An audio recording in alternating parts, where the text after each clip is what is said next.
ഒരു ഗീതം, കോരകൂത്തന്മാരുടെ ഒരു സങ്കീർത്തനം, സംഗീത പ്രമാണിക്ക് മഹൻസ് രാഗത്തിൽ പ്രതിഗാനത്തിനായി എസ്രാഹിനായ ഹേമാന്റെ ഒരു ധ്യാനം. എന്റെ രക്ഷയുടെ ദൈവമായ യഹോവേ, ഞാൻ രാവും പകലും തിരുസന്നിധിയിൽ നിലവിളിക്കുന്നു. എന്റെ പ്രാർത്ഥന നിന്റെ മുമ്പിൽ ഒരുമാറാകട്ടെ. എന്റെ നിലവിളിക്ക് ചെവി അയക്കണമേ. എന്റെ പ്രാണൻ പെട്ടെന്ന് നിറഞ്ഞിരിക്കുന്നു. എന്റെ ജീവൻ പാതാളത്തോടെ സമീപിക്കുന്നു. കുഴിയിൽ ഇറങ്ങുന്നവരെ കൂട്ടത്തിൽ എന്നെ എണ്ണിയിരിക്കുന്നു. ഞാൻ പുകയില്ലാത്ത മനുഷ്യനെ പോലെയായിരുന്നു. ശവക്കുഴിയിൽ കിടക്കുന്ന മതന്മാരെ പോലെ എന്നെ മരിച്ചവരുടെ കൂട്ടത്തിൽ ഉപേക്ഷിച്ചിരിക്കുന്നു. അവരെ നീ പിന്നെ ഓർക്കുന്നില്ല. അവർ നിന്റെ കയ്യിൽ നിന്ന് അറ്റുപോയിരിക്കുന്നു. നീ എന്നെ ഏറ്റവും താണകുടിയിലും ഇരുട്ടിലും ആഴങ്ങളിലും ഇട്ടിരിക്കുന്നു. ക്രോധം എന്റെ മേൽ ഭാരമായിരിക്കുന്നു. നിന്റെ എല്ലാ തിരകളും കൊണ്ട് നീ എന്നെ വലച്ചിരിക്കുന്നു. എന്റെ വലിയക്കാരെ നീ എന്നോട് അകറ്റി. എന്നെ അവർക്ക് വെറുപ്പാക്കിയിരിക്കുന്നു. പുറത്തിറങ്ങുവാൻ കഴിയാതെ എന്നെ അടച്ചിരിക്കുന്നു. എന്റെ കണ്ണ് അഷ്ടതയുമായി ക്ഷയിച്ചു പോകുന്നു. യഹോവേ, ഞാൻ ദിവസം പ്രതിയും നിന്നെ വിളിച്ചപേക്ഷിക്കുകയും എന്റെ കൈകളെ അനുഗ്രഹിക്ക് വളർത്തുകയും ചെയ്യുന്നു.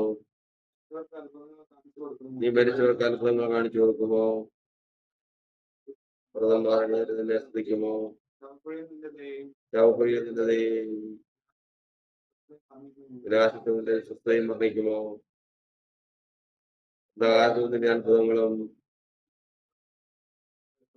സ്മൃതിയുടെ ദേശത്ത് നീതിയും വെളിപ്പെടുമോ?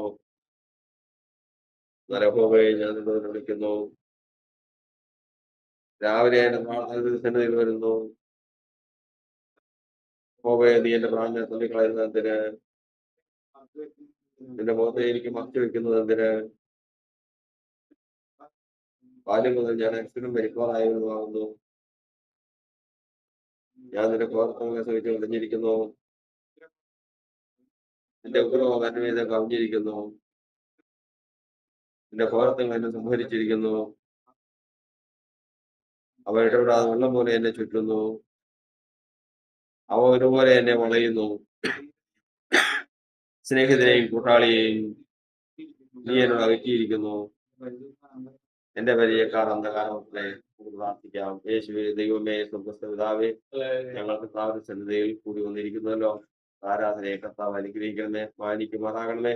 വായിച്ച സങ്കീർത്തനായി സ്തോത്രം, സർവ്വ ജനത്തിനായി സ്തോത്രം. ഏവരെയും കർത്താവ് അനുഗ്രഹിക്കുമാറാകണം. എല്ലാവർക്കും ദൈവാത്മാവിന്റെ നിറവും നടത്തിപ്പും കൽപ്പിച്ചു തരുമാറാകണം. ഒരു നാമമാത്രം കുറാകട്ടെ. യേശുവിന്റെ നാമത്തിന്റെ നോക്കിയിരിക്കണം. കർത്താവായ യേശുക്രിസ്തുവിന്റെ അതിപരിശുദ്ധ നാമത്തിന് മഹത്വം. കർത്താവ് വീണ്ടും നമ്മെ ഒരാഴ്ചവട്ടത്തിന്റെ ഒന്നാമത്തെ ദിവസത്തിലേക്ക് കൊണ്ടുവന്നിരിക്കുന്നുവല്ലോ. നമുക്ക് വേണ്ടതെന്ന് നമ്മൾ അറിയുന്നതിനേക്കാൾ കർത്താവാണ് അറിയുന്നത്. കർത്താവ് തന്റെ ജനത്തെ തന്നെ ആരാധിക്കാനായിട്ട് ലോകത്തിൻ്റെതായ സ്വാധീനത്തിൽ നിന്ന് വിടിയിച്ച് കൊണ്ടുവന്നതാണ്. ലോകത്ത് ജീവിക്കുന്ന എല്ലാ മനുഷ്യരും ദൈവത്തിന്റെ എതിരാളിയുടെ അടിമകളായിരിക്കണം എന്നുള്ളതാണ് ശത്രുവിന്റെ ആഗ്രഹം. കാരണം ശത്രുവിന്റെ ആഗ്രഹം അവന്റെ ജനത്തിൽ കൂടിയാണ് അവൻ പ്രവർത്തിക്കുന്നത്. വചനം പറയുന്നത്, നിങ്ങൾ പിശാച് എന്ന പിതാവിന്റെ മക്കൾ, നിങ്ങളുടെ പിതാവിന്റെ മോഹങ്ങൾ ചെയ്യുവാനും ഇച്ഛിക്കുന്നു. അവിടെയാണ് നമ്മൾ മോഹം എന്ന പദത്തിന്റെ അർത്ഥവും അതിന്റെ ഗൗരവവും എത്ര വലുതെന്ന് ആഗ്രഹിക്കുന്നു. ഒരിക്കലും ദൈവം മോഹിക്കുകയില്ല. ദൈവം ആഗ്രഹിക്കും, ദൈവം ഇച്ഛിക്കും. ഒരിക്കലും ദൈവം മോഹിക്കുകയില്ല. മോഹം വരുന്നത് ഇരുട്ടിന്റെ വക്താവായ പിശാചിൽ നിന്നാണ്. അവനാണ് മനുഷ്യരിൽ മോഹമുണ്ടാക്കുന്നത്. അതുകൊണ്ട് വചനം പറയുന്നത് ഒരു മനുഷ്യനും മോഹങ്ങൾക്ക് കീഴ്പ്പെടരുത്. ഒരു മനുഷ്യനും ക്രോധത്തിന് കീഴ്പ്പെടരുത്, നീരസത്തിന് കീഴ്പ്പെടരുത്.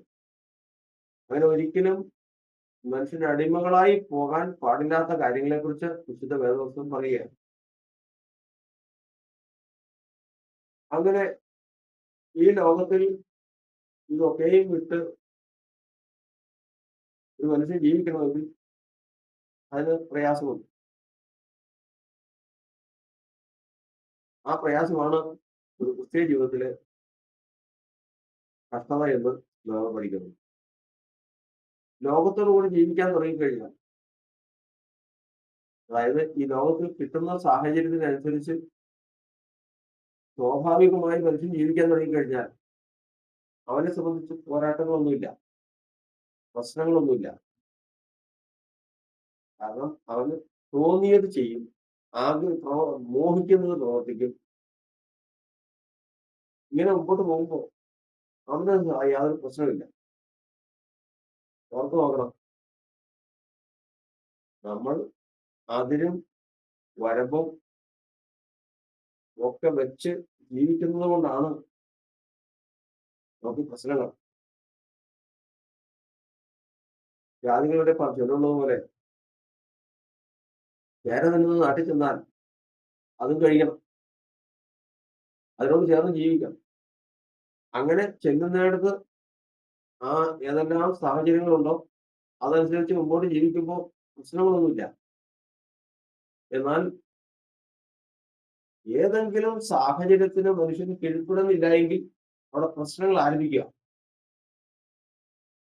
മറ്റൊന്നുകൂടി ഓർത്തുകൊള്ളണം, സാഹചര്യങ്ങൾക്ക് കീഴ്പ്പെട്ട് ഞാൻ അനുസരിക്കില്ല എന്ന് പറഞ്ഞാൽ അവിടെ യഥാർത്ഥത്തിൽ ക്രിസ്തീയ ജീവിതം തുടങ്ങുക. അതാണ് നമ്മൾ അപ്പോസ്തലരുടെ പുസ്തകത്തിൽ നമ്മൾ പഠിക്കുന്നത്. നമ്മുടെ പുസ്തകത്തില് പഠിക്കുന്ന പ്രകാരമാണ് യെരൂശലേമിൽ ഒരു സഭയുണ്ടായി. ആ സഭയിൽ ചെന്ന് കഴിഞ്ഞപ്പോ ഭയങ്കര സന്തോഷം. എല്ലാവരും ആത്മാവിൽ നിറഞ്ഞു വലിയ ഭാഷയിൽ പാടി പ്രാർത്ഥിച്ച് കൃപാവരങ്ങളുടെ എല്ലാം കൂടി സന്തോഷിച്ച് ജീവിക്കുക. ചെന്ന സഭയെ നിരീക്ഷിക്കാൻ ചെന്ന കർത്താവിന്റെ ദാസൻ നോക്കിയപ്പോ ഒരാളിലും ആത്മീയ ജീവിതം ആരംഭിച്ചിട്ടില്ല. ആത്മാവിന്റെ പ്രവർത്തനമല്ല ആത്മീയ ജീവിതം. ജാതി, ആത്മാവിനാലുള്ള ജീവിതം, ആത്മീയ ജീവിതം, ഇത് മൂന്നാണ്. നമ്മൾ ലോകത്തിൽ കാണുന്നത് അങ്ങനെയാണ്. ലോകജാതികളായിട്ട് ജീവിക്കുന്നു, പ്രശ്നം അതങ്ങനെ പോകുന്നു. ഇനി അവൻ ഒരു പ്രാർത്ഥനയ്ക്കും കൂട്ടായ്മയ്ക്കും ഒക്കെ പോയി വിശ്വാസത്തിലേക്ക് വരാനുള്ള പ്രാരംഭ നടപടിയിലേക്ക് വരും. അപ്പൊ ദൈവം അന്ത്യകാലത്ത് സകല ജഡത്തിന്മേലും ഞാൻ എന്റെ ആത്മാവിനെ പകരും എന്നുള്ള വചനപ്രകാരം കർത്താവിലേക്ക് പ്രാർത്ഥനയ്ക്കും കൂട്ടായ്മയ്ക്കും ഒക്കെ വന്ന് ആത്മാവിനെ പ്രാപിച്ച് പിന്നെ ഭയങ്കര സന്തോഷം. പ്രാർത്ഥിക്കുന്ന കാര്യങ്ങൾ നടക്കുന്നു, ആത്മാവിനാലുള്ള പ്രവചനങ്ങൾ, സ്വപ്നങ്ങൾ, അതിശയങ്ങൾ, അടയാളങ്ങൾ ഇതൊക്കെയും നടക്കുന്നു. എല്ലാം നമുക്ക് സന്തോഷത്തിന്റെയും സമൃദ്ധിയുടെയും കാലമാണ്. ഇതിലേക്ക് വന്നിട്ടുള്ളവരെല്ലാം ആദ്യം ഒരു കാലഘട്ടം അതായിരുന്നു. പക്ഷെ അതല്ല ക്രിസ്തീയ ജീവിതം. ക്രിസ്തീയ ജീവിതം വരണമെങ്കിൽ അവന്റെ ഹൃദയം കൊണ്ട് ഒരു തീരുമാനം വേണം.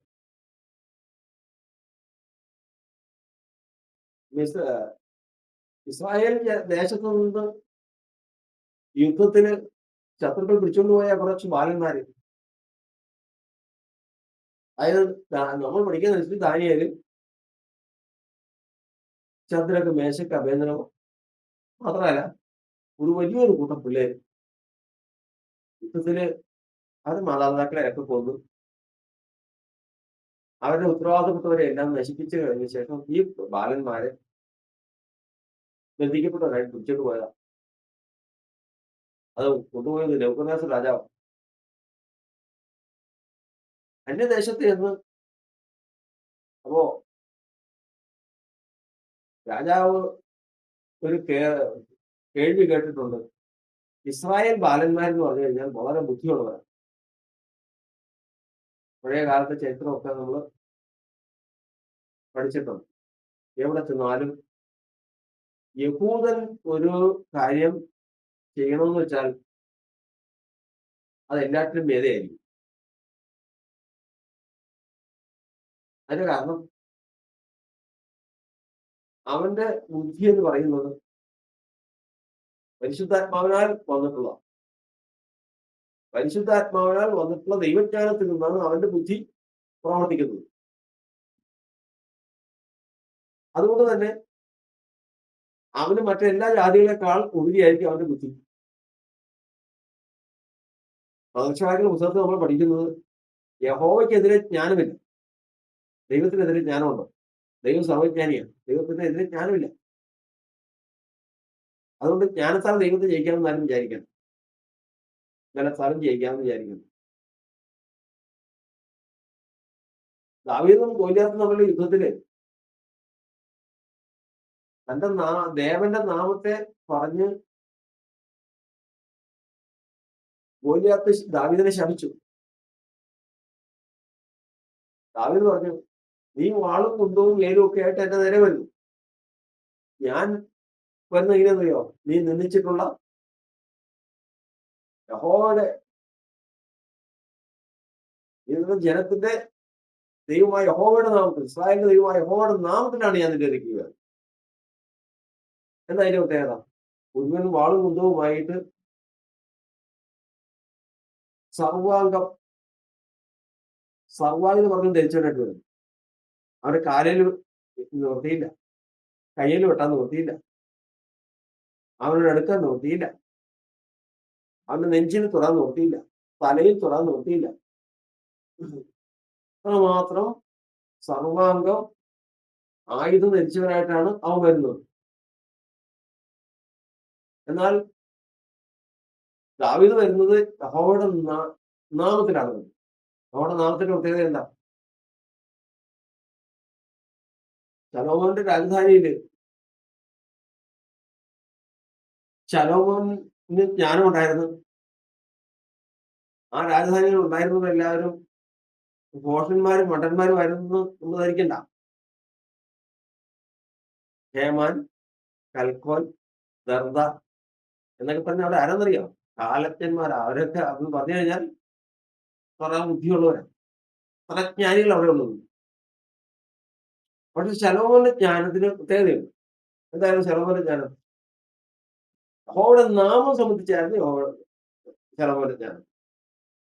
അപ്പൊ ഇവര് ബാക്കിയുള്ള എല്ലാവരും ജ്ഞാനം പറഞ്ഞാലും അതിനുപരിയായിരിക്കും ശലോമോൻ പറയുന്ന ജ്ഞാനം. കാരണം യഹോവയുടെ നാമത്തിലുള്ള ജ്ഞാനത്തിലൊഴികെ വേറെ അതിന് മേലിലൊരു ജ്ഞാനമില്ല. പ്രവചനത്തിൽ വായിക്കുന്ന ആൾ പ്രകാരമാണ് യഹോവയുടെ നാമത്തെ ഭയപ്പെടുന്നത് ജ്ഞാനമാണ്. താന്റെ ജ്ഞാനം സംബന്ധിച്ചുള്ള ജ്ഞാനമാണ്. ഈ ജ്ഞാനത്തിലാണ്, ഈ നാമത്തിലാണ് അതിന് വരുന്നത്. ഗോലിയാത്തിനെതിരെ ദാവീദ് വരുന്നു. കൃത്യമായിട്ട് അതിനെതിരെ ഒരു ജ്ഞാനമില്ല. ഇവന് എത്ര സർവാംഗം ആയുധം ധരിച്ചവനാണെങ്കിലും ഒരു സ്ഥലം മാത്രം ബാക്കി കിടക്കും.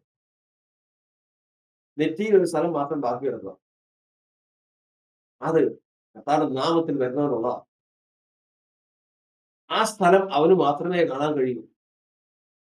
അവന്റെ ആയുധം കൊണ്ട് ദൈവത്തിന്റെ നാമത്തിനെതിരെ വരുന്നവന് അവൻ വീഴാനുള്ള ഒരു ഭാഗം അവനിലുണ്ട് എന്നർത്ഥം.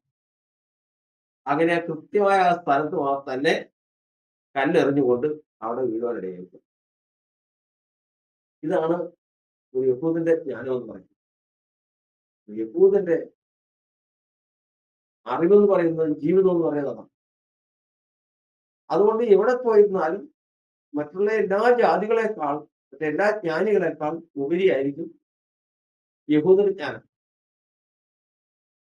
പക്ഷേ യഹൂദൻ എന്ന് പറഞ്ഞു കഴിഞ്ഞാൽ, യഹൂദൻ എന്ന് പറഞ്ഞാൽ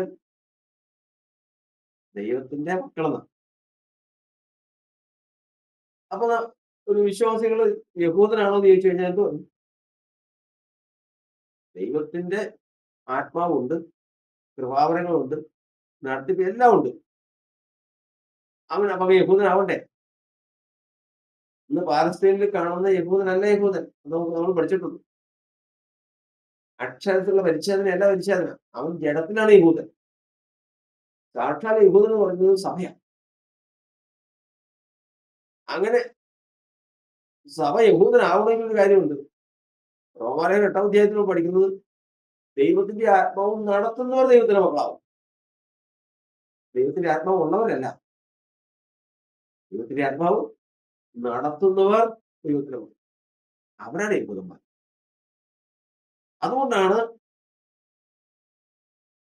യഹൂദന്റെ ഏറ്റവും വലിയ പ്രത്യേകതയാണ്, ഏറ്റവും വലിയ ദൈവത്തിന്റെ പരിശുദ്ധാത്മാവിനായിരിക്കും അവന്റെ ജീവിതം. അവന്റെ ജീവിതം ദൈവത്തിന്റെ പരിശുദ്ധാത്മാവിനാണ്. അവൻ ആത്മാവിനെ അനുസരിക്കുന്നതുകൊണ്ട് മറ്റെല്ലാത്തിനേക്കാൾ കൂടുതൽ ജ്ഞാനവും ബുദ്ധിയും പ്രവർത്തനങ്ങളും അവൻ്റെതായിരിക്കും ഉയർന്നു നിൽക്കുന്നു. അവനോട് ജയിക്കാൻ ശത്രുവിന് സാധിക്കുകയും. ഇതിനു വേണ്ടിയിട്ടാണ് വിശ്വാസത്തിലേക്ക് വന്നു കഴിഞ്ഞാൽ അതാണ് വചനം പറയുന്നത്, ഇങ്ങനെ പോയിട്ടെന്ത് കാര്യം? നിങ്ങൾ ആദ്യമേ തന്നെ യഹൂദനാകും. നിങ്ങൾ യഹൂദനാണ്. വിശ്വാസത്തിൽ വന്നിട്ട് 10, 30, 40, 50 വർഷമൊക്കെ ആയി. പാരമ്പര്യം പറയുമ്പോഴത്തേക്കും ഞാൻ 40 വർഷമായി വിശ്വാസത്തിൽ വന്നു. ഞാൻ ഇതുവരെ കണ്ടതാ. 40 വർഷത്തിന് മുമ്പ് ഞാൻ ആത്മാവിനെ പ്രാപിച്ചതാണ്. അന്ന് മുതൽ കൃപാവരങ്ങളൊക്കെ ഞാൻ ചെയ്യുന്നതാ ഈ കാര്യങ്ങളിൽ. പക്ഷെ വചനം ചോദിക്കുന്നത് ഈ യഹൂദനായിട്ടുണ്ടോ? അതെങ്ങനെ യഹൂദനാകുന്നത്? യഹൂദനാകണമെങ്കിൽ തീരുമാനം എന്ന് പറഞ്ഞാൽ നിർണയത്തോടു കൂടി തീരുമാനം. അതായത് ഞാൻ എന്റെ സാഹചര്യം, നമ്മള് ജാതികളുടെ ഇടയിൽ പറഞ്ഞ പോലെ ചേര തിന്നുന്ന നാട്ടിൽ ചെന്ന് കഴിഞ്ഞു. അവിടെ ചെന്നപ്പോ വചനപ്രകാരം അത് ശരിയല്ല, അതുകൊണ്ട് ഞാൻ അതിലേക്ക് ഏർപ്പെടുകയില്ല. ഒരു തീരുമാനം. എന്തിനു വേണ്ടിയിട്ടാണ്? യഹൂദന് ദൈവം നിഷേധിച്ചിട്ടുള്ള ഒന്നാണത്. അതുകൊണ്ട് ഞാൻ അതിൽ ഏർപ്പെടില്ല. പ്രശ്നങ്ങൾ ആരംഭിച്ചു. വിശ്വാസ ജീവിതം ആരംഭിച്ചു. അപ്പൊ രണ്ടും ഒരുമിച്ച് ആരംഭിക്കും. തീരുമാനം, പ്രശ്നങ്ങള്, വിശ്വാസ ജീവിതം. ഇത് മൂന്നും ഒന്നിച്ച് അതിനെ പോകുന്നു. ഇങ്ങനെ പോയിട്ടുള്ള എത്ര പേരുണ്ട്? വിശ്വാസത്തിലേക്ക് വരുമ്പോൾ സന്തോഷമായിട്ട് എല്ലാവരും കൂടി വരുന്നു. കുടുംബം എല്ലാം കൂടി വിശ്വാസത്തില്ല. അതുകൊണ്ട് ഞങ്ങൾ വരുന്നു, ആരാധിക്കുന്നു, പ്രാർത്ഥിക്കുന്നതിനടുത്ത് പോകുന്നു. കുഴപ്പമൊന്നുമില്ല. ഞാൻ സ്വപ്നങ്ങൾ കാണാറുണ്ട്, വചനം മനസ്സിലാകാറുണ്ട്, വചനം വായിക്കാറുണ്ട്, വചനം പറയാറുണ്ട്. ഇതെല്ലാ കാര്യങ്ങളും ഉണ്ട്. ഇങ്ങനെയൊക്കെ പോകുന്നു. പക്ഷെ ശരിയാ, വചനം ചോദിക്കുന്നത് യഹൂദനാണോ, യഹൂദനായിട്ടുണ്ടോ എന്ന് പറഞ്ഞാൽ ഞാൻ സാഹചര്യത്തിനൊത്തവണ്ണം ജീവിക്കുന്നവരല്ല എന്നൊരു തീരുമാനമുണ്ടോ? തീരുമാനം ഉണ്ടായിരുന്നെങ്കിൽ നിനക്ക് പ്രശ്നങ്ങളും ഉണ്ട് കൂടെ. പ്രശ്നങ്ങളുണ്ടെങ്കിൽ അതോടുകൂടി വിശ്വാസ ജീവിതം ആരംഭിച്ചിട്ടുണ്ട്. യഹൂദൻ എന്നുള്ള പദവിയിലേക്ക് നീ നീങ്ങിക്കൊണ്ടിരിക്കുക. ഇത് തന്നെയാണ് എല്ലാ മനുഷ്യർക്കും വേണ്ടത്. ഇന്ന് നമ്മൾ വിവിധമായിട്ടുള്ള തൊഴിലിലും ദേശത്തും സംസ്കാരത്തിലും എല്ലാം ജീവിച്ചുകൊണ്ടിരിക്കുന്നവരായ, അവരുടെ ഇടയിൽ ജീവിച്ചുകൊണ്ടിരിക്കുന്നവരാണ്.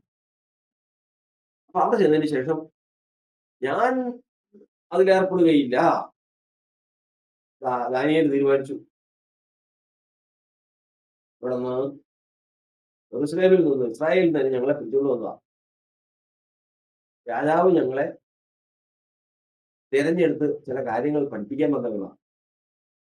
പക്ഷെ അവിടെ കഴിക്കുന്ന അപ്പവും അവിടെ കഴിക്കുന്ന വീഞ്ഞും എല്ലാം നമുക്ക് പറ്റിയതല്ല. അത് അത് ദേവന്മാരെ സംബന്ധിച്ചുള്ള കാര്യങ്ങളാ. വിഗ്രഹാർപ്പിതമായിട്ട് വരും.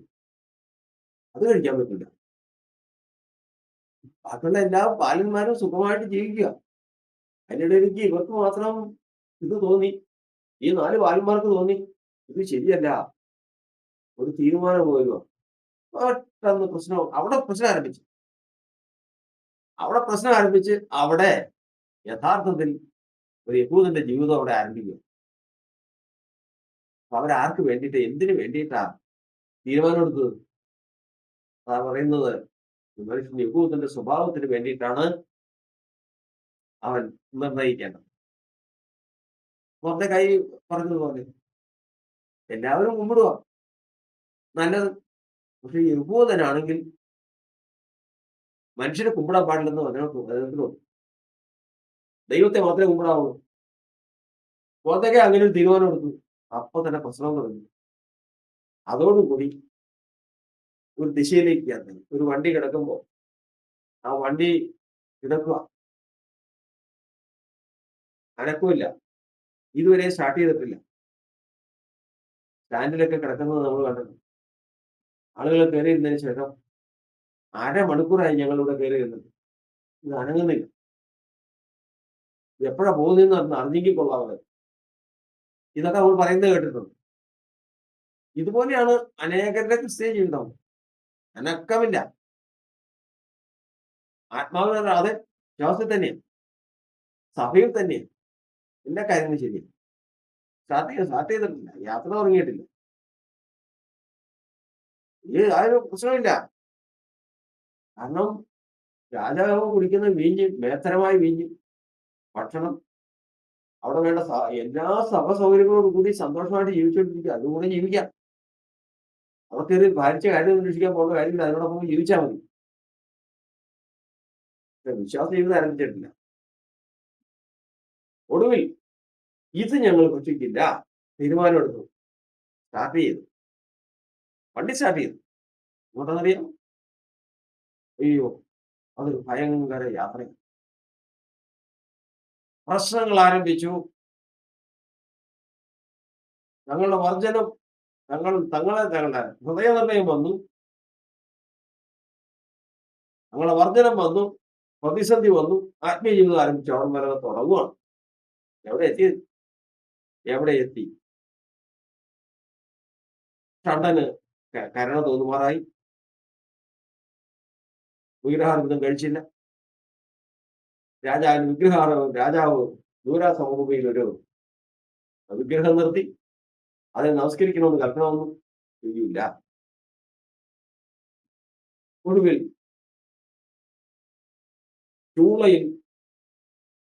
ചൂളയിൽ ഇറങ്ങേണ്ടി വന്നു. ഈ ചൂളയിൽ വീഴേണ്ടി വന്നു. ഏത് സ്ഥാനത്തെത്തി? തീർന്നില്ല, പിന്നെയും മുമ്പോട്ട് പോയി. സിംഹങ്ങളുടെ ഗുഹയിൽ വീണു. മനുഷ്യനെ നമസ്കരിക്കില്ല. ഒടുവിൽ ദാനിയേൽ എന്ന വ്യക്തി എന്ന് പറയുന്നത് എവിടെ എത്തി? ഇന്ന് എവിടെയായിരിക്കുന്നു? ദൈവത്തിന്റെ ഏറ്റവും പ്രിയ പുരുഷൻ എന്നുള്ള സാക്ഷ്യം പ്രാപിച്ചെന്ന് ആത്മീയ മണ്ഡലങ്ങളിൽ കർത്താവ് ചെന്നത് ഏറ്റവും ശ്രേഷ്ഠമായ പദവിയിലായിരുന്നു. എന്തോരം ബാലന്മാരുണ്ടായിരുന്നു. എത്രയോ മനുഷ്യർ അന്ന് ബാബയിൽ വന്നു. അവരെവിടെ എത്തി? എങ്ങും എത്തിയില്ല. കാരണം അവർ വന്ന സ്ഥലത്ത് തന്നെ കിടക്കുക. യാത്ര ആരംഭിച്ചിട്ടില്ല. അതുകൊണ്ട് ദൈവത്തിന്റെ വചനത്തിൽ നമ്മൾ പഠിക്കുന്നത് ഇതാ. നമ്മൾ വിശ്വാസത്തിൽ വന്നു.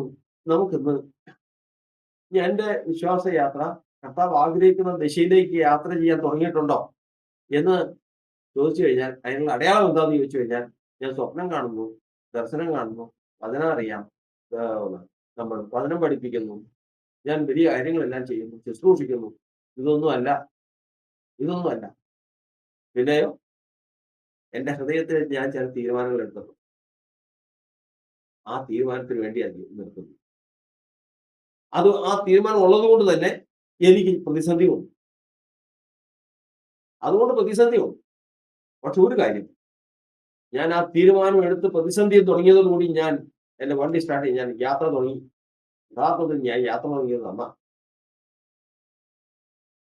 ഇത് അന്ത്യത്തോളം, പ്രാണത്യാഗത്തോളം ഞാൻ കർത്താവിന്റെ നാമത്തിൽ എടുത്തിട്ടുള്ള തീരുമാനം, ദിവ്യ സ്വഭാവത്തിന് വേണ്ടിയിട്ട് എടുത്തിട്ടുള്ള തീരുമാനം ഞാൻ നിലനിർത്തുന്നുവെങ്കിൽ, മുറുകെ പിടിക്കുന്നുവെങ്കിൽ, അതിന് കർത്താവിനെ സഹായിക്കുന്നുവെങ്കിൽ, ഞാൻ ചെന്നെത്തുന്ന സ്ഥലം എന്ന് പറയുന്നത് ഈ പറഞ്ഞ സ്ഥലമൊന്നുമല്ല. അത് ആന്ത്യസ്ഥിതി മഹത്തായിരിക്കും. യോ പറഞ്ഞതുപോലെ ആന്ത്യസ്ഥിതി മഹത്തായി. സംശയം ചെന്നെത്തി നോക്കണം. ഈ തീരുമാനത്തിൽ യാത്ര തുടങ്ങിയവർ ചെന്നെത്തിയത് നോക്കണം. മൊർദെഖായി എവിടെ എത്തി? എസ്തർ എവിടെ എത്തി? ശദ്രക്ക്, മേശക്ക്, അബേദ്നെഗോ, ദാനിയേൽ എവിടെ എത്തി? യോസഫ് എവിടെ എത്തി? എല്ലാവരും വിശ്വാസത്തിൽ വന്ന് യാത്ര തുടങ്ങിയവ വെറുതെ പോയിട്ടില്ല. ഉന്നതമായ ഓരോ സ്ഥാനങ്ങളിലെത്തി. തീരുമാനമില്ലാത്തവരോ വന്ന സ്ഥലത്ത് തന്നെ കിടക്കുക. ആ വന്ന സ്ഥലത്ത് ഒരു മാറ്റമില്ല, യാതൊരു മാറ്റമില്ല. അതുകൊണ്ട് കർത്താവിന്റെ സന്നിധിയിൽ നമ്മൾ കർത്താവ് വിളിച്ച സ്ഥാനത്ത് കർത്താവ് തന്റെ ആത്മാവിനെ തന്ന്, തന്റെ വചനത്തെ തന്ന് ഞങ്ങൾ ഒന്ന് നിർത്തിയിരിക്കുന്നുവെങ്കിൽ ഏത് തീരുമാനത്തിന് വേണ്ടിയിട്ടാ ഇന്ന് നമ്മൾ വേദന അനുഭവിക്കുന്നതെന്ന് ഒന്ന് ചിന്തിക്കണം. ഞാൻ ഏത് തീരുമാനത്തിന്റെ പുറത്താണ് ഞാൻ ഇന്ന് ഈ വേദന അനുഭവിക്കുന്നത്? ഓർക്കണം. എങ്ങനെയും ജീവിക്കാം, ആർക്കും ജീവിക്കാം. പക്ഷേ യഹൂദനായിട്ട് ജീവിക്കാൻ എല്ലാവർക്കും സാധിക്കും. അത് ദൈവത്തിന്റെ സഹായം വേണം, അതിന് നിർണയം വേണം, അതിന് പ്രതിസന്ധിയുണ്ട്, അതിന് കഷ്ടങ്ങളുണ്ട്, അതിന് ഞെരുക്കങ്ങളുണ്ട്. പക്ഷേ ഒരു ദിവസം ഒരു സാക്ഷ്യവും ദൈവം ഒരുക്കി വെച്ചിട്ടുണ്ട്. മാഞ്ഞു പോകാത്ത മൊർദെഖായി എന്ന് പറഞ്ഞാൽ, എസ്തർ എന്ന് പറഞ്ഞാൽ, യോസഫ് എന്ന് പറഞ്ഞാൽ, ദാനിയേൽ, ശദ്രക്ക്, മേശക്ക്, അബേദ്നെഗോ എന്ന് പറഞ്ഞാൽ മാഞ്ഞു പോകാത്ത ഒരു നാമം. യെരൂശലേമില് 3 കാര്യങ്ങളാണ് പറഞ്ഞിരിക്കുന്നത്. നാം ചെന്ന് ചേരുന്ന യെരൂശലേമില് എന്തൊക്കെയുണ്ട്? അവിടെ ജ്ഞാപകമുണ്ട്, ഓഹരിയുണ്ട്, അവകാശം. 3 കാര്യങ്ങളാണ്. ജ്ഞാപകം എന്ന് പറഞ്ഞ ഓർമ്മ, ഓഹരി എന്റെ അവകാശത്തിന്റെയും പാർവത്തിന്റെയും പങ്ക് ഓഹരിയാകുന്നു, എനിക്കുള്ള ഓഹരിയെ പരിപാലിക്കുന്നു. ഇത് ഉള്ള ഒരു യഹൂദനായിട്ട് തീരുവാൻ ഞാൻ എന്ത് ചെയ്യണമെന്ന് ചോദിച്ചു കഴിഞ്ഞാൽ വേറെ ഒന്നും ചെയ്യണ്ട. ദൈവം നൽകിയ സാഹചര്യം ഏതെല്ലാം പ്രതിസന്ധികൾ വന്നാലും ഒരു തീരുമാനത്തിൽ മുമ്പോട്ട് പോവുക, ഒരു നിർണയത്തിൽ മുമ്പോട്ട് പോവുക. ഇവിടെ പല കാര്യങ്ങളും നടക്കുന്നുണ്ട്. ഞാൻ അതിലേക്കൊന്നും എന്നെ കിട്ടില്ല. ഞാൻ കർത്താവിൽ നിന്ന് പഠിച്ചിട്ടുണ്ട്, കർത്താവിന്റെ ഒരു കാര്യം പഠിപ്പിച്ചിട്ടുണ്ട്. അതല്ലാതെ എന്നിൽ നിന്ന് ആരും ഒന്നും പ്രതീക്ഷിക്കണം. ചെയ്യട്ടെ. അവിടെ മുതൽ ആരംഭിക്കുന്ന യാത്ര ചെന്നെത്തുന്നത് അതിമഹത്തായിട്ടുള്ള ഒരു സ്ഥാനത്താണ്. ഇതിനു വേണ്ടിയിട്ടാണ് കർത്താവ് പറയുന്നത്, എന്നെ ആരാധിക്കാൻ എന്റെ ജനത്തെ ഉണ്ടാകും. ദൈവത്തെ ആരാധിപ്പാൻ വിട്ടയക്കാനായിട്ട് ദൈവം കൽപ്പിക്കുന്നതാണ്. അങ്ങനെ അത്ര അതിശയകരമായിട്ട് കർത്താവ് കൽപ്പിച്ചു കൊണ്ടുവന്ന ദൈവത്തിന്റെ ജനമാണ് നാം. ഇങ്ങനെ നിൽക്കാനല്ല, നാം ഇങ്ങനെ ആയിരിക്കാനല്ല, തെറ്റായ തീരുമാനത്തിൽ നിൽക്കാനുമല്ല. ഇല്ലയോ, ഉറച്ച ഒരു തീരുമാനത്തിൽ, ദൈവത്തിന്റെ ആത്മാവ് തന്ന ആലോചനയിൽ തന്നെയുള്ള ഒരു തീരുമാനത്തിൽ എത്തിച്ചേരുന്നു. അത് ചെറുതായാലും വലുതായാലും ആ തീരുമാനം അന്ത്യത്തോളം നിലനിൽക്കുവാൻ സാധിക്കുമെങ്കിൽ അതിന്റെ വചനപ്രകാരം ഈ യാത്ര നാം എത്തിച്ചേരുന്നത് ഒരു മഹത്തായിട്ടുള്ള പദവിയിലായിരിക്കും എന്ന് നാം ഓർത്ത് സ്തോത്രം. ഇതാ ഈ ലോകത്തിൽ നമുക്കും ഒരവസരം കർത്താവ് തന്നിരിക്കുകയാണ്. ഒരു സാക്ഷാൽ യഹൂദനായി, ഒരു സാക്ഷാൽ ഇസ്രായേലിനായി ജീവിച്ച് സാക്ഷ്യം പ്രാപിക്കാം. ആ സാക്ഷ്യം നമുക്ക് പ്രാപിക്കും. ദാനിയേൽ പ്രാപിച്ചതുപോലെ, ശദ്രക്ക് പ്രാപിച്ചതുപോലെ, യോസഫ് പ്രാപിച്ചതുപോലെ, മൊർദെഖായി പ്രാപിച്ചതുപോലെ കഷ്ടപ്പെടുന്നത്. ഇതിനാണ് കഷ്ടതയെന്നത്. കഷ്ടതയില്ലാതെ അത് സാധിക്കില്ല. കഷ്ടതയുണ്ടെങ്കിൽ, തീരുമാനമുണ്ടെങ്കിൽ കഷ്ടതയുണ്ട്. നിയമത്തിന് വിരോധമായി കഷ്ടത നിർമ്മിക്കുന്ന ദുഷ്ടസിംഹാസനത്തിന് നിന്നോട് സഖ്യതയുണ്ടാകും എന്ന് വചനത്തിൽ നമ്മൾ പഠിക്കുന്ന പോലെ നിയമം ദൈവവുമായിട്ട് നിയമം ചെയ്തു. ഞാൻ മനുഷ്യനെ കുമ്പിടുകയില്ല, ഞാൻ രാജാവ് വെച്ച വീഞ്ഞു കുടിക്കുകയില്ല, ഞാൻ വിഗ്രഹാർപ്പിതം ഭക്ഷിക്കുകയില്ല എന്നൊരൊറ്റ തീരുമാനം ദൈവമായിട്ട് നിയമം ചെയ്തതാണ്. ഇങ്ങനെ ആരൊക്കെ ചെയ്യുന്നുണ്ടെന്ന് നോക്കിക്കൊണ്ടിരിക്കുന്ന ഒരു സിംഹാസനമുണ്ട് ദുഷ്ടന്റെ.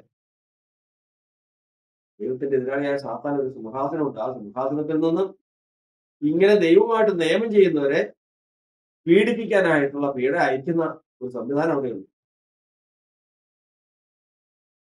ഒരു ഘട്ടം അതുണ്ടാകും. എന്നാൽ ദൈവത്തിന്റെ വചനം പറയുന്നത്, ദൈവത്തിന്റെ വചനം പറഞ്ഞിരിക്കുന്നത് അവൻ ജയിക്കുകയില്ല. ദൈവത്തിന്റെ ജനത്തിന്റെ മുമ്പിൽ അവൻ ജയിക്കുകയില്ല. കാരണം അവന്റെ ദൈവമായ കർത്താവ് അവരുടെ തീരുമാനത്തെ മുങ്ങിയിരിക്കുന്നു. ദൈവത്തിന്റെ ആത്മാവ് നടത്തുന്നവർ ദൈവത്തിന്റെ മക്കളാവുന്നു. ദൈവത്തിന്റെ ആത്മാവ് ഉള്ളവരല്ല, ദൈവത്തിന്റെ ആത്മാവ് നടത്തുന്നവർ. ദൈവത്തിന്റെ ആത്മാവ് നടത്തുന്നവർ നിർണയത്തോടുകൂടി ഈ യാത്ര മുമ്പോട്ട് കൊണ്ടുപോകുന്നു. ദുഷ്ടസിംഹാസനം അവർക്ക് കഷ്ടത ഒരുക്കിക്കൊണ്ടിരിക്കുന്നു. തീയിലും വെള്ളത്തിലും കൂടി കടക്കേണ്ടി വരുന്നു. അവർ തീച്ചൂളയിൽ വീഴുന്നു, സിംഹങ്ങളുടെ ഗുഹയിൽ വീഴുന്നു. അവരെ നശിപ്പിക്കുവാനായിട്ട് ശത്രു നിർണയിക്കുന്നു. വിവിധമായ കാരാഗ്രഹത്തിൽ അടയ്ക്കുന്നു. എല്ലാ പീഡകളും ചെയ്യുന്നു. ഇതെല്ലാം ദുഷ്ടസിംഹാസനം ചെയ്യുന്നതാണ്. പക്ഷേ ദുഷ്ടന്റെ ദുഷ്ടത തീർന്നു പോകുന്നു. അവന്റെ ആയുധങ്ങളെല്ലാം തീരുന്ന ഒരു സമയമുണ്ട്. അവന്റെ ആയുധങ്ങളെല്ലാം തീർന്ന് ഇവന്റെ തീരുമാനത്തിൽ നിന്ന് ഒരു മാറ്റമില്ല എന്ന് വെളിപ്പെടുന്ന ഒരു ദിവസമുണ്ട്. അന്ന് ദൈവം എഴുന്നേൽക്കും. സ്തോത്രം. ദുഷ്ടന്റെ കണി അവർ തലയിലേക്ക് തകർത്തിരിക്കും. ഹാമാൻ വീണു. ഹാമാൻ ഉണ്ടാക്കിയ കടിമരത്തിൽ അവൻ തന്നെ തൂങ്ങി. ദാനിയേലിനെ കുറ്റം ചുമത്തിയ ഒരു കൂട്ടം അവരുടെ കുടുംബത്തോടു കൂടി സിംഹങ്ങളുടെ ഗുഹയിൽ നിന്നും സിംഹങ്ങൾ അവരെ തിന്നുകളഞ്ഞു. യോസഫിനെതിരെ പ്രവർത്തിച്ചവരെല്ലാം യോസഫിന്റെ കാൽക്കൽ വീണു. ദൈവം എഴുന്നേറ്റ ദിവസമാണ്. എവിടെ പോയി? നിയമത്തിന് വിരോധമായി കഷ്ടത നിർമ്മിച്ച ദുഷ്ടസിംഹാസനങ്ങൾ എവിടെ പോയി? ഇല്ല. ഓർത്തുകൊള്ളണം, നാം തന്നെയാണ് ഈ കഷ്ടത വഹിക്കുന്നതെന്ന് ചിന്തിക്കുന്നുണ്ടെങ്കിൽ തെറ്റി. സാധിക്കില്ല. കാരണം മനുഷ്യർക്ക് നടപ്പില്ലാത്ത പരീക്ഷ നിങ്ങൾക്ക് നേരിട്ടിട്ടില്ല. ഈ കഷ്ടതയുണ്ടെങ്കിൽ നിശ്ചയമായിട്ടും അത് ദൈവം താങ്ങിയാൽ മാത്രമേ അതിനെ അതിജീവിക്കാൻ സാധിക്കൂ. ഇതിന് പിന്നിൽ ദൈവമാണെന്ന് മനസ്സിലാക്കി ഇതിനെ ഒരു പരിധി ദൈവം വെച്ചിട്ടുണ്ട് എന്ന് മനസ്സിലാക്കി തക്ക സമയത്ത് ദൈവം എഴുന്നേൽക്കുന്ന ദിവസത്തിന് വേണ്ടി കാത്തിരിക്കുന്നവരുണ്ട്. യോ പറഞ്ഞ പോലെ അവൻ എന്നെ കൊന്നാലും ഞാൻ അവനായി കാത്തിരിക്കും. അവനെന്നെ കൊന്നാലും കുഴപ്പമില്ല, ഞാൻ അവന് വേണ്ടി തന്നെ കാത്തിരിക്കും. കാരണം ഞാൻ അവനുമായി ഒരു നിയമം ചെയ്ത് നോക്കിയിരിക്കുക. യോ പറഞ്ഞതാ, ഞാൻ എന്റെ കണ്ണുമായി ഒരു നിയമം ചെയ്തു. ഞാൻ എന്റെ ദൈവവുമായിട്ട് നിയമം ചെയ്ത് കാത്തിരിക്കുക. കഷ്ടതയുണ്ട്, പ്രശ്നങ്ങളുണ്ട്. ഇന്ന് ഞാൻ ആരാ? എന്റെ പിള്ളേരെ എന്നെ നിരസിക്കുന്നു, വേലക്കാർ എന്നെ പരിഹസിക്കുന്നു, എന്റെ ബന്ധുക്കൾ അകന്നു മാറി, സ്നേഹിതന്മാർ ഒഴിഞ്ഞു മാറി. ആരുമില്ല, ലോകത്തിൽ ആരുമില്ല. കാരണം നിയമം ചെയ്തതിന് വിരോധമായി ദുഷ്ടസിംഹാസനം ഒരുക്കിയിരിക്കുന്ന കഷ്ടതയാണ് എന്ന് മനസ്സിലാക്കിക്കൊണ്ട് ദൈവം എഴുന്നേൽക്കുന്ന ദിവസത്തിന് വേണ്ടി കാത്തിരിക്കുന്നവർ നിശ്ചയമായിട്ടും ദൈവം എഴുന്നേൽക്കുന്ന ദിവസം ദൈവത്തിന്റെ പക്ഷക്കാരായി നിന്ന് ആ നന്മ അനുഭവിക്കുമെന്ന് ഓർത്തുകൊള്ളാം. നിരാശപ്പെടരുത്, ഭാരപ്പെടരുത്, തളർന്നു പോകരുത്.